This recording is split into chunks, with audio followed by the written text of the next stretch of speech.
ভাবুন তো, আপনি সকালে একদম ক্লিন শেভ করলেন, মুখ একেবারে পরিষ্কার, কিন্তু সন্ধ্যায় আয়নার দিকে তাকিয়ে দেখলেন আপনার দাড়ি যেন এক সপ্তাহের মতো বেড়ে গেছে, আর হাতের নখ মনে হচ্ছে কয়েক মাস ধরে কাটা হয়নি। শুনতে অবিশ্বাস্য লাগছে, তাই না? কিন্তু 1999 সালে তিব্বতের বরফে ঢাকা অঞ্চলে রাশিয়ান পর্বতারোহী সের্গেই নামে একজন ব্যক্তি এবং তার সঙ্গীদের সঙ্গে নাকি ঠিক এমনটাই কিছু হয়েছিল।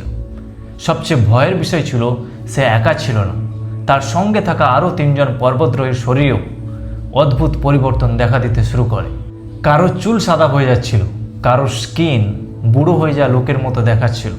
তাহলে প্রশ্ন হলো, এমন কোন জায়গা যেখানে মানুষ মাত্র কয়েক ঘন্টার মধ্যে বয়স্ক অনুভব করে বা দেখতে শুরু করে? সেই জায়গার নাম শুনলে হয়তো আপনি অবাক হয়ে যাবেন।